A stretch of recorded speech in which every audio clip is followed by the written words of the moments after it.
नमस्कार दोस्तों, एक बार फिर से आप सभी का हमारे Hindi YouTube channel high and high education में स्वागत है। आइए दोस्तों, अब बात करते हैं आज के इस टॉपिक पर जो एमडीएम संचालन के नए तौर तरीकों से संबंधित है। जी हाँ, अब विद्यालय के प्रधान इस नई व्यवस्था के तहत एमडीएम संबंधी सभी कार्य ऑनलाइन ही करेंगे। बिल भुगतान से लेकर वाउचर तक जमा ऑनलाइन मोड में ही किया जाएगा। विद्यालय प्रधान को इसके लिए ऑनलाइन अपना यूजर आईडी और पासवर्ड क्रिएट करना होगा। तो चलिए जानते हैं उस प्रक्रिया को जिसके तहत मेकर और वेंडर का रजिस्ट्रेशन होना तय हुआ है। सबसे पहले आप गूगल क्रोम में या किसी अन्य वेब ब्राउज़र में सर्च बार को ओपन करें। ओपन करने के बाद आप ये वेबसाइट pfms.nic.in इसको आप सर्च बार में टाइप करें और फिर इंटर दबाएं। जैसे ही आप ऐसा करते हैं तो आपको इस तरह का एक इंटरफेस दिखता है। यहाँ दिखेगा आपको लॉगिन करें। जी हाँ, ये पीडीएफ बना हुआ है जो कि हिंदी को सही से रीड नहीं कर पाया, इसलिए इसको कोडिंग में छोड़ दिया है। यहाँ लिखा हुआ है कि लॉगिन करें। आप खोलते हैं तो इस तरह का एक इंटरफेस दिखेगा जहाँ पे आपको या आपके विद्यालय प्रधान को यूजर आईडी और पासवर्ड दिया जाएगा। उस यूजर आईडी और पासवर्ड से लॉगिन करना है।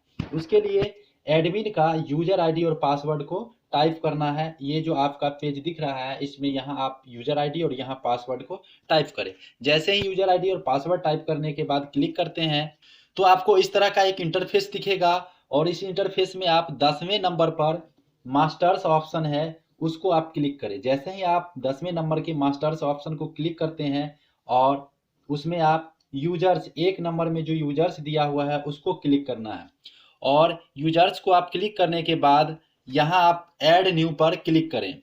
जैसे ही आप ऐड न्यू पर क्लिक करते हैं और उसमें क्रिएट एजेंसी का ऑप्शन आएगा और इसमें क्रिएट एजेंसी को चूज करना है। और जैसे ही आप क्रिएट एजेंसी पे जाते हैं तो ठीक अगला प्रोसेस आपका होगा टाइप ऑफ यूजर। आपसे पूछा जाएगा टाइप ऑफ यूजर्स, तो उसमें आपको सेलेक्ट करने का ऑप्शन रहेगा जिसमें आप एजेंसी डाटा ऑपरेटर, जी हाँ, टाइप ऑफ यूजर्स में आपको लिखना है एजेंसी डाटा ऑपरेटर को सिलेक्ट करना है।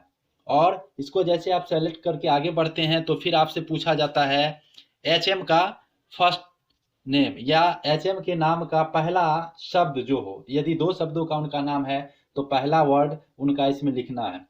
वो अंतिम नाम एचएम का भरना है। जी हाँ, एचएम का अंतिम नाम, दूसरा नाम भरना है या दूसरा जो भी उनका नाम हो, पहला शब्द के बाद दूसरा जो भी है वह दूसरे कॉलम में भरना है। और इसको फिलअप करने के बाद आप ईमेल आईडी, जहाँ पे आपको एचएम का ईमेल आईडी को फिलअप करना है। जैसे ही आप एचएम का ईमेल आईडी फिलअप करते हैं अगला ऑप्शन आपका आता है phone number of HM. HM का यदि फोन नंबर है तो आप फिलअप कर दें या उसे आप स्किप कर सकते हैं, ब्लैंक छोड़ सकते हैं।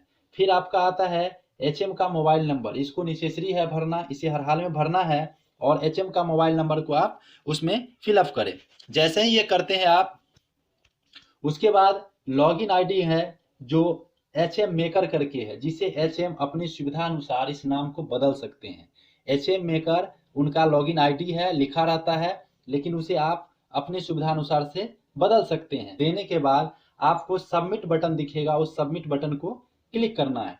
जैसे ही आप सबमिट बटन को क्लिक करते हैं तो एक ओटीपी सेंड किया जाएगा आपके रजिस्टर्ड मोबाइल नंबर पे। जिस नंबर को आपने एचएम का मोबाइल नंबर दिया उस पर ओटीपी जाएगा। उस ओटीपी को आपको एंटर करना है और सबमिट बटन को क्लिक कर देना है। जैसे ही आप सबमिट बटन को क्लिक करते हैं आपके मोबाइल नंबर पर एक पासवर्ड भेजा जाएगा, जिस पासवर्ड के माध्यम से आप पुनः या एचएम पुनः जो कि मेकर बने हैं वो अपना लॉगिन कर सकते हैं। लॉगिन करने के बाद वो चाहे तो उसको फिर से पासवर्ड को बदल भी सकते हैं, नया क्रिएट भी कर सकते हैं, नहीं तो उनका अंतिम पासवर्ड हो जाता है जिससे वो जब भी लॉगिन करेंगे तो उस पासवर्ड से वो लॉगिन कर सकते हैं। तो ये प्रक्रिया थी एचएम को मेकर बनने के लिए, जो कि अब अद्यतन जो नई व्यवस्था आई है विद्यालय में एमडीएम परोसने की, उसमें उन्हें मेकर के रूप में काम करना होगा और इन सारी प्रक्रियाओं से गुजरना होगा।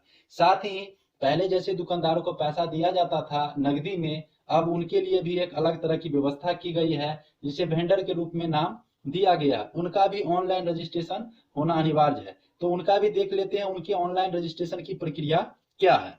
सबसे पहले आप गूगल सर्च बार में pfms.nic.in को सर्च करें और जैसे ही सर्च आप करते हैं तो इस तरह का इंटरफेस आपको दिखेगा। उसके बाद आप जो उनके पास लॉगिन आईडी और पासवर्ड मिला है मेकर के पास, उस लॉगिन आईडी से वो यूज करें और उसके आधार पर वो लॉगिन आईडी पासवर्ड टाइप करें।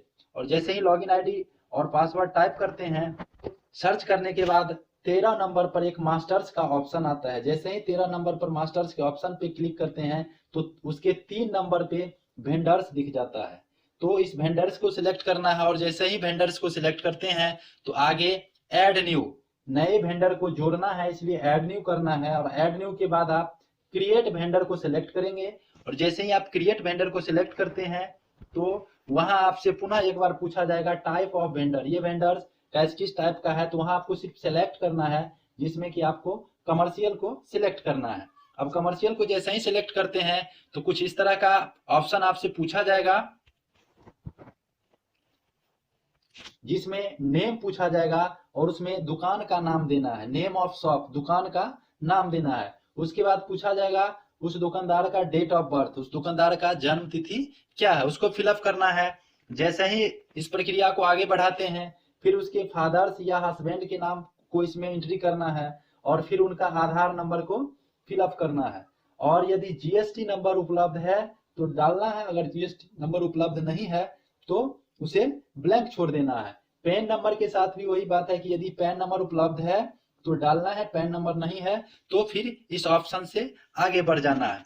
फिर अगला पॉइंट आता है शॉप का एड्रेस, उस दुकान का एड्रेस देना होता है, कहाँ अवस्थित है, पोस्ट ऑफिस कहाँ है, उसका पिन कोड क्या है, ये भरना रहता है। और ये फिलअप करने के बाद मोबाइल नंबर ऑफ शॉपकीपर, दुकानदार का मोबाइल नंबर को फिलअप करना है। फोन नंबर यदि उपलब्ध है तो फिलअप करना है, उपलब्ध नहीं है तो कोई बात नहीं है। फिर आगे बढ़ना है। जैसे ही आगे बढ़ते हैं तो फिर आपके पास ये ऑप्शन आता है ईमेल आईडी ऑफ शॉपकीपर, दुकानदार का ईमेल आईडी पूछा जाता है, उस किस बैंक में उनका खाता है, सेलेक्ट बैंक का नाम करना रहता है। और जैसे ही आप बैंक का नाम सेलेक्ट करते हैं तो फिर अकाउंट नंबर ऑफ शॉपकीपर, उस दुकानदार या उस दुकान का अगर कोई खाता है तो वो खाता नंबर उसमें फिलअप करना है और उसके बाद ऐड बैंक डिटेल्स को क्लिक करना है। जैसे ही आप ऐड बैंक डिटेल्स को क्लिक करते हुए आगे बढ़ते हैं तो अगला ऑप्शन आपका आता है सेव बटन का। और जैसे ही इसको आप सेव कर देते हैं तो वेंडर्स के लिए यूनिक कोड जनरेट हो जाता है। उस समय डिस्प्ले पर आपको वेंडर्स के लिए यूनिक कोड जनरेट हो जाएगा जिसे आप कॉपी में नोट करके रख लें।